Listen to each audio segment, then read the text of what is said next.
වර්ෂ 1945 ජූලි මාසේ 28 වෙනිදා ජිම් ඩේවිස් කියන කුඩා දරුවා උපත ලබනවා ඇමරිකාවේ ඉන්දියානා කියන ප්‍රාන්තයේ තියෙන පුංචි ෆාම් එකක. මේ කුඩා දරුවා තමන්ගේ කුඩා කාලය ගත කරන්නේ තමන්ගේ අම්මා තාත්තා සහ සහෝදරයා සමග.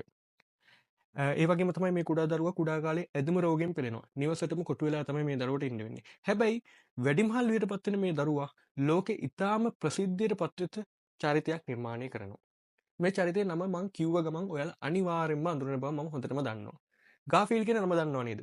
ගාෆීල් ඒ කියන්නේ කාටුන් කැරක්ටර් එකක්. මේකේ මේ පූසා ගොඩක් මහතයි, ඒ වගේම කම්මැලි සහ ලසඤ්ඤ වලට ගොඩක් ආස කරන, ප්‍රිය කරන කාටුන් කැරක්ටර් එකක්.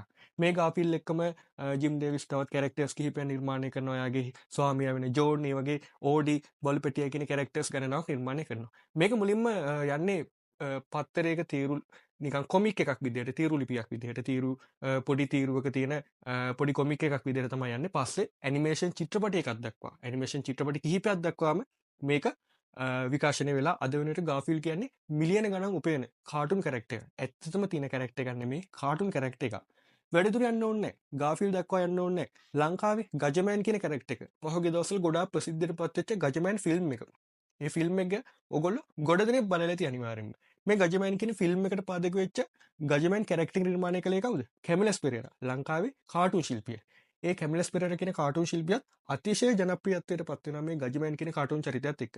එයත් මේ විදිහටම තමයි පත්තරවල කොමික් එහෙම නැත්නම් කාටුන් තීරයක් නිර්මාණය කරලා ඒකෙන් විවිධ චරිත හඳුන්වලා දීලා දේශපාලන කාටුන් නිර්මාණය කරලා ඒ වගේම සමහරක් වෙලාවට දේශපාලන නොවන සම්බන්ධ වෙනත් මාතෘකා සම්බන්ධයෙන් කාටුන් නිර්මාණය කරලා මේ වගේ දේවල් කරලා කැමිලස් පෙරේරාත් මේ ගජමෑන් කියන චරිතේ ඉතාම විශාල ජනප්‍රියත්වයට පත් වෙනවා. ඉතින් මම මේ චරිත දෙක ගෙනලා දැක්ුවේ මේ කාටුන් කියන දෙයට කොච්චර දෙයක් අපිට කරන්න පුළුවන්ද? ඒ කියන්නේ ශිල්පියෙක් ගත්තොත් ඒ ශිල්පියාගේ ජීවිතය සම්පූර්ණයෙන්ම හරවන්න. එහෙම නැත්නම් ටර්න් ඕවර් පොයින්ට් එකක් විදිහට මේ කාටුන් කැරක්ටර් එකකට පුළුවන් ඒ ශිල්පියව අතිශයම විශාල ධනවත් පුද්ගලයෙක් බවට පත් කරන්න උනා. ඉතින් මේ channel එක පටන් ගන්න හේතු වෙච්ච කාරණා මම දැන් ඕගොල්ලන්ට කියන්නම්. 2021 ඔක්තෝබර් මාසේ මම Facebook post එකක් දැම්මා. කාටුන් වීඩියෝස් හදන්න කැමති කවුරුවත් ඉන්නවද කියලා. ඒක ගැන ඉගෙන ගන්න කැමති කවුරුවත් ඉන්නවද කියලා. මේ වෙනකොට මමත් යම් තරමකට සෙල්ෆ් ලර්න් කරලා මේක ගැන අධ්‍යයනය කරලා තිබුණේ. එතකොට මම ඒ දාපු පෝස්ට් එකට විශාල කමෙන්ට් සංඛ්‍යාවක් ආවා.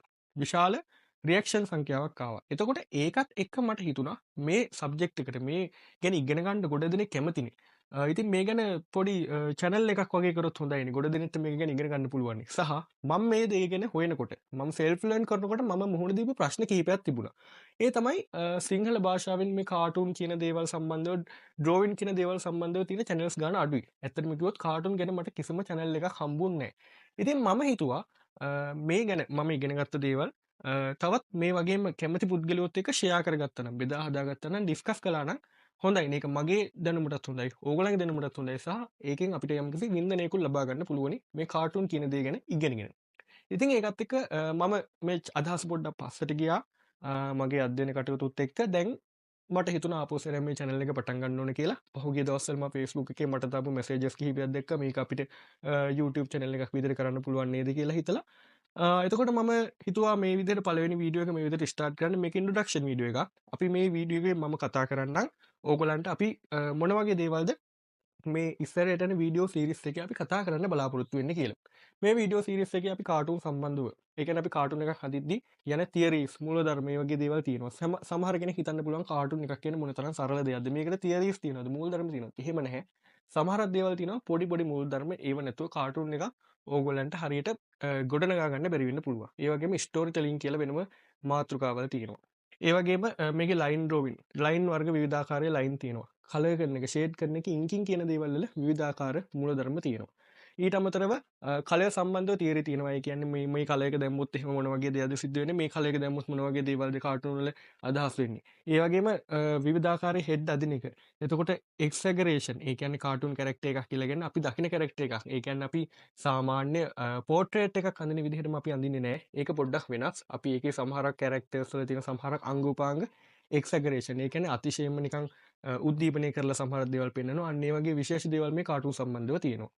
ඉතින් මම හිතුවා ඒ වගේ පොඩ්ඩක් තියරිටිකල් පැත්තත් එක්ක සහ ඔයගොල්ලන්ගේ විනෝදාස්වාදයත් එක්ක අපි කතා කරමු. ඊට පස්සේ අපිට පුළුවන් මගේ පොඩි අරමුණක් තියෙනවා මේ අතින් අඳින කාටුන් වල ඉඳලා ඇනිමේෂන් කාටුන් දක්වාම ස්ටෙප් බයි ස්ටෙප් යන්න ලොකු වීඩියෝ සීරීස් එකක් විදියට ගොඩක් ලොකු එන්සයික්ලෝපීඩියා එකක් විදියට අපිට සලකන්න පුළුවන් අන්තිමට මේ වීඩියෝ සෙට් එක ඒ විදිහට මගේ අයිඩියා එකක් තියෙනවා අපි මේ විදිහට යන්න.